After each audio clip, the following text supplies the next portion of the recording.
They'll be going against the Detroit Lions, who have played well lately with rejuvenated quarterback Gary Danielson. The Broncos, a team of today with playoff aspirations very much alive. The Lions 4-8 and looking to the future. And at halftime, we'll have a look at one of the greatest Lion players of all time, middle linebacker Joe Schmidt, in one of his greatest games. Also, we'll have a special timeout for kids, a look at the NFL's participation in a very worthwhile project. And we'll have an in-depth look at how they win the Heisman. It's not so much how you perform on the field, but rather what kind of publicity campaign you conduct off of it. All today on NFL 78.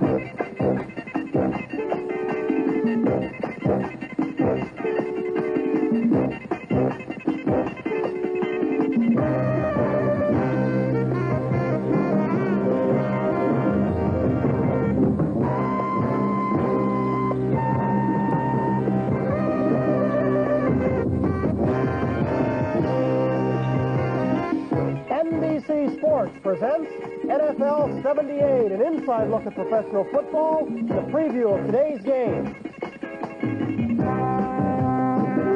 Brought to you by Oldsmobile. Discover that great Olds feeling in a test drive today. And by Tuborg Gold. Go for beer, go for the gold. Tuborg Gold. And by Allstate Insurance Company. You're in good hands with Allstate.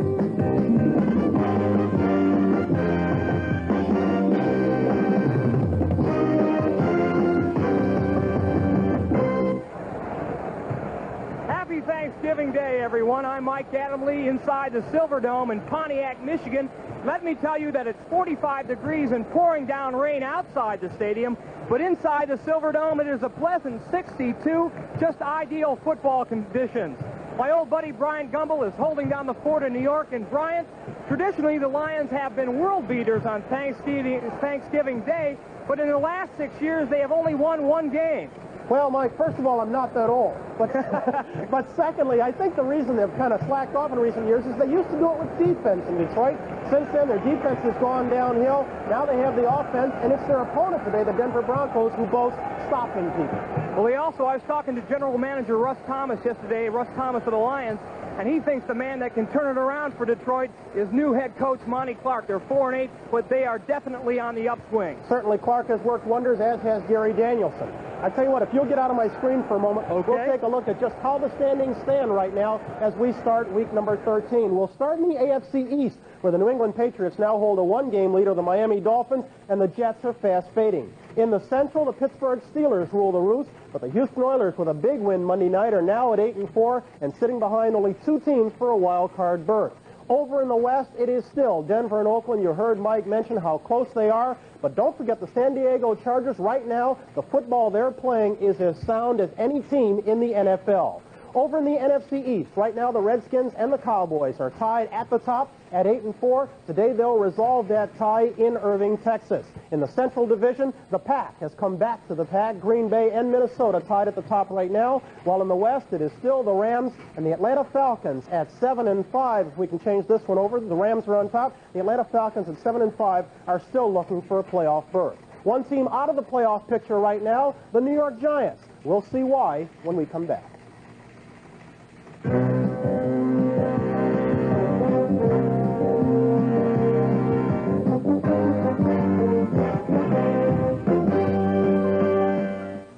We have all watched a number of football games, and Mike Adamle, you played in a number of games, but have you ever seen a team lose a game as the Giants did last week to the Eagles? I don't think so, Brian. I think what the play did, though, was point up the strained relationship that seems to have always existed between the Giant coaching staff and the Giant management. Until they gain a measure of stability in that relationship, I don't think the Giants will ever become consistent winners. Well, to look at that loss, let's turn back the clock. 1 week, Giants and the Eagles, a game that cost offensive coordinator Bob Gibson his job. Larry Sagnoff reports. The Giants had the ball at their own 29. They were leading 17-12 over the Philadelphia Eagles with 31 seconds left in the game. And instead of having their quarterback, Joe Pisarcik, fall on the ball and let the clock run out, the play that came in from the bench was an unbelievable one. It called for a handoff to the fullback, Larry Zonka. Well, it was a disaster from the start. The ball was fumbled, and Herman Edwards of the Eagles ran it in for the touchdown. The Giants lost the game 19-17, and no one could believe it. mean, obviously, looking back, you know, why should you call anything else? But, you know, I don't know. If we hadn't fumbled the ball and we had just ran the play like we did the play before and ran the clock out, and I'm sure nobody would have said, why didn't we fall on the ball, you know, but because it wouldn't have mattered, obviously, you know, the game would have been over. But we didn't execute the play. If we execute the play, then the game's over anyway. And it's not the safest play, but it's not the most dangerous either. It's pretty much a simple handoff. The Monday following the game, Bob Gibson was let go as offensive coordinator of the Giants. He's the one that called the plays, so he's the one who got fired. We felt, as a group of people that discussed the game after it was over, that it would be very difficult for Bob to regain the confidence that he needed to coordinate the concerted efforts and the spirit and all that goes in with a football team. All right, so Gibson is gone, but how could a head coach, in this case John McVay, let that play get past him on the sidelines and into the game without questioning it? You know, McVay's contract runs out at the end of this season, and I would be surprised if we see a whole new coaching staff down on the sidelines come 1979. Larry Sacknoff, NBC Sports. Well, the Giants didn't succeed in executing the play, but they did, in fact, execute the coach. When we come back, we'll take a look at the Heisman Trophy and just how they win it. We'll do that after this.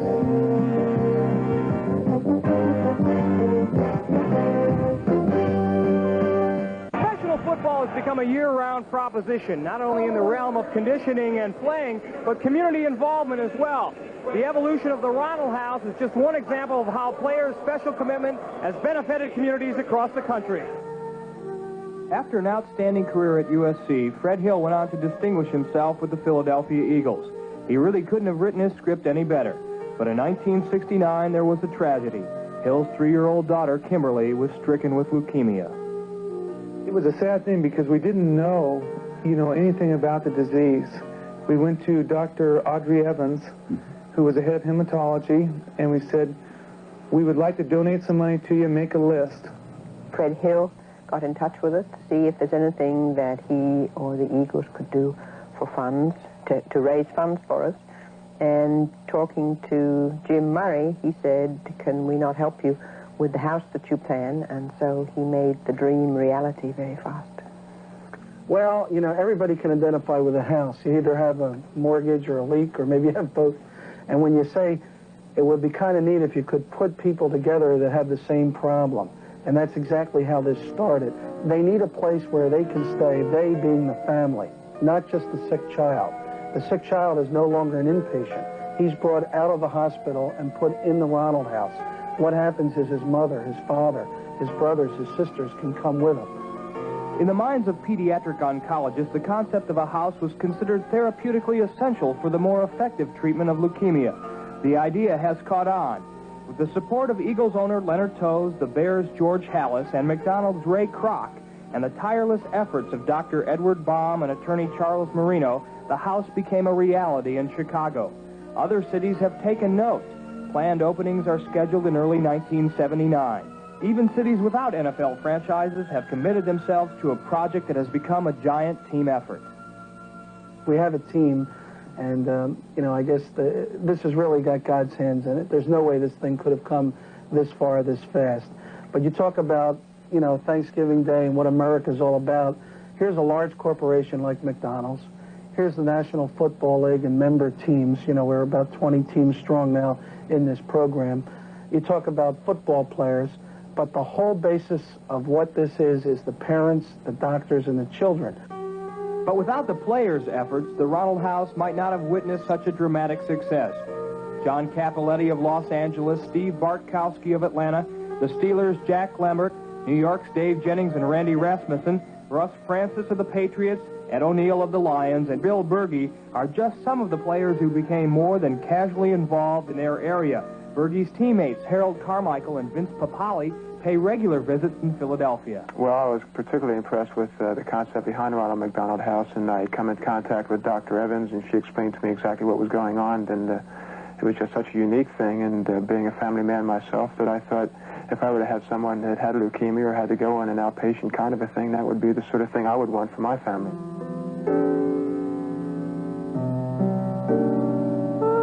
A child is born.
Kimberly Hill is 12 years old now and has undergone a complete remission, a remission that might not have come to pass without the combined efforts of so many good people. Nice touch. Gives us all a chance to consider the real meaning of Thanksgiving. Broncos and the Lions coming up. We'll go back down to the field right after this. Silverdome in Pontiac, Michigan. Well over 70,000 fans to celebrate this football Thanksgiving between the Detroit Lions and the Denver Broncos. Hello, everyone. Dick Enberg along with Merlin Olsen. A happy Thanksgiving to you all. And this has been part of the tradition for a lot of you fans. It started 45 years ago. That was the NFL infancy, and the Detroit Lions owner decided, why not? Colleges and high schools played their big football games on Thanksgiving. Maybe it would work with the pros, too. And it certainly has. Been some great games and some great names as we reflect on them now. Brick Stadium, Detroit, 1949. Ex-Notre Dame All-American Johnny Lujack leads the Chicago Bears to a 28-7 win before only 25,000 chilled Detroit fans. The Lions' only touchdown was a record setter. Sid Luckman's pass picked off by defensive back Bob Smith. He grabbed it in his own snowy end zone, and perhaps because he couldn't see his own goal line, decided to take it back the other way. A 102-yard return for a touchdown. Smith's long run still a Lion record. 1951, the beginnings of the championship era for the Lions. Quarterback Bobby Lane fires 4 touchdowns. This one to Doak Walker in a big win over Green Bay. Safety Jack Christensen, a rookie, returned 2 punts for touchdowns. One for 72 yards, and this one a dazzling run of 89. The Lions beat the Packers 52-35. Chris's crew, that Lion defensive backfield, would be known with Bob Smith, Yale Larry, Jim David, and of course Jack Christensen, who could not only pick off passes, he could return kicks. 1953, the Lions are on their way to the NFL title. Thanksgiving Day, Bobby Lane has a special holiday surprise for the Packers. He hooks up with Cloyce Fox for a 97-yard touchdown. Second longest in Detroit history. I was a high school sophomore at the time, and it was special for my dad and me as we watched it from the lower deck at Brick Stadium. 1962, perhaps the most famous Thanksgiving Day game of all. Number 76, Roger Brown, leads a swarming assault on Green Bay's Bart Starr, forcing the NFL's top passer into several errors as Detroit jumped into a 23-0 halftime lead, went on to upset Green Bay 26-14. Brown was joined by Joe Schmidt, Sam Williams, Darris McCord, and oh yes, Alex Karras was in on the Turkey Day party too. 1966. John Brody led the 49ers to a 41-14 blitz of the Detroit Lions with shots like this one to his favorite target, one of the best in the league in that year, Dave Parks from Texas Tech. 1976, 2 years ago, Buffalo's O.J. Simpson set a new NFL single-game record as the Juice rushed for 273 yards in a losing cause. From O.J. to Bill Dudley, Dutch Clark to Hunchy Hornschmeyer, Joe Schmidt to Charlie Sanders, Thanksgiving in Detroit has long been associated with this football classic, a tradition now for NFL fans everywhere. And a player to be named Layer. We want to wish you and yours a very happy Thanksgiving. To you, Susie, to our families in Dallas, to my sisters and their families in California, the Lord's blessing to all of us on this wonderful Thanksgiving Day. And our warmest Thanksgiving wishes to you all from NBC Sports. Was there, and Joe was something of a laugher. Nothing I know is easy in pro football, but if anything is, that afternoon was for the Lions. Well, you never have an easy ball game, but that turned out to be relatively easy. Barry, we won the ball game 59-14, and we had it pretty well in hand by halftime. Joe, everybody in pro football talks about momentum, and the momentum for the Lions in that football game might have come from the week before in San Francisco. Well, yeah, we had a playoff game with San Francisco in Kezar Stadium. They had us down at halftime 27-3, as I recall, and we come back to win the game 31-27. A very exciting ball game, which really put us into the championship game and gave us that momentum that we needed to win the championship game. There were 55,000 people on hand at Briggs Stadium that day. 55,000 cold people. The Lions had everything against them. Quarterback Bobby Lane was on the sidelines with a broken leg. All-pro tackle Charlie Ani was out with an ankle injury. And first-year coach George Wilson was on as a replacement for Buddy Parker, who walked out on the team in training camp, but not before he publicly denounced them. But Tobin Rote made the folks forget Lane. A quarterback sneak for the first touchdown of the game, and the Lions led 10-0. At the end of one period, it was 17-0 Detroit. And back came the Browns. Jim Brown, a routine 29-yard touchdown run. And just like that, it was 17-7 Detroit. If there was any one play that broke the back of Cleveland on that December day, it had to be this one. Jim Martin on to kick a field goal. But Tobin Rote had another idea, a fake, and a touchdown pass to Steve Junker. 24-7, the Lions led.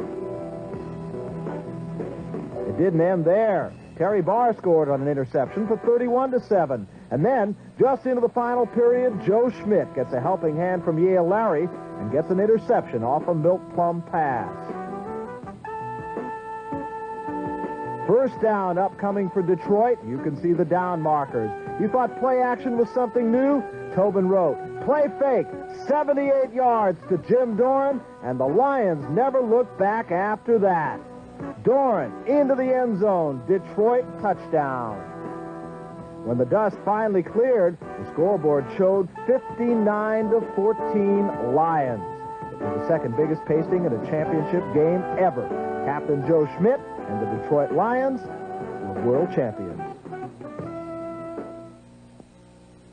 Joe, I guess it's a sign of the times. The winner's share of that game, $4,200, and now we hear figures of $25,000, $30,000. Well, $4,200 at that time, Barry, was the largest purse ever paid an NFL team in a championship. But as you say, compared to the amounts they get today in the Super Bowl, it was kind of slim. But we all enjoyed the $4,200, believe me. You went on to coach the Detroit Lions. Was it easier telling people how to do it rather than doing it yourself, or vice versa? Well, coaching in the NFL is very difficult. There's no question about that. I enjoyed playing very, very much. In Detroit, I played for 13 years. I coached for 6. And if I had to choose, between the two, I'd take playing over coaching. What about now? What's Joe Schmidt doing now? Well, I have my own business in Detroit. I'm a manufacturer's rep. I represent about 8 manufacturers to the automotive people, original equipment that go on into the cars. Joe, thanks very much for taking the time to be with us. Thank you very much. Joe Schmidt, the greatest of the great. And I'm Barry Tompkins. Well, that in Pontiac, Michigan today, it's 7-7 against the Denver Broncos. Mike Adamle, you've been watching that ball game. Surprising thing not only has been Detroit's super defense, but also the players on both sides are a little bit chippy, a lot of hot tempers. There's been a lot of penalties on the part of the Broncos, primarily because they cannot hold out the Lions' impressive front four. It looked like it was going to be an offensive shootout at first when both teams scored on their first 2 possessions, but as we will see in these highlights, it was all defense in the second quarter, primarily the play of Randy Gradishire and the Lions' front four.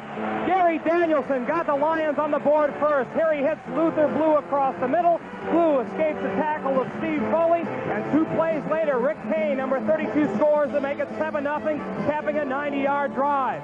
Morton got the Broncos right back with this tight end delay to Riley Odoms to make it 7-7. That was the 114th pass in a row that Morton's thrown without an interception. In the second quarter, Danielson, 3rd and 6, his own 34. He wants more points. He goes to Blue. Blue deflects the pass into the hands of number 29, Bernard Jackson, his second year with the Broncos since being acquired from the Cincinnati Bengals. But the Broncos could not capitalize on the turnover because of that ferocious pass rush by the Lions. 78, English misses, but Dave Purifoy, 75, and number 60, Al Baker, sacked Morton. The Detroit defense got a little bit of help even from the referee here. Ralph Moorcroft almost picks off his first career interception, but it wasn't enough. The Broncos had a chance to score one more time. Here, Sladany gets off a big punt. Rick Upchurch fields it on his 2-yard line, and watch him go. He finds a little daylight on the sidelines. He goes all the way down to the 49-yard line, and it looked like the Broncos may get a chance to get 3 points on the foot of Jim Turner. They did not. They were held because of holding penalties. They could not stop that front four like I told you before. look for more defense in the second half. Mike, real quickly before you go away, if Denver's offensive line can't stop Detroit's front four, are they in upset trouble? You bet. I bet you the Lions, if they can't stop Baker and can't stop English and can't stop Purifoy, it's going to be a long second half for the Denver Broncos. Thank you, good buddy. You mentioned Baker, English, and Purifoy. Just in the interest of giving everybody equal billing, let's mention John Woodcock. He's the fourth member of that front four. So it's Denver 7 and Detroit 7 at halftime. We've got a second half to come. We'll get to it after this. And a great man both on and off the field. And I like that part of the tradition. Some franchises honor their former stars more than others. Detroit historically has done that, and I like it, don't you, Merlin? A handsome man and worthy of every bit of honor that he's received today.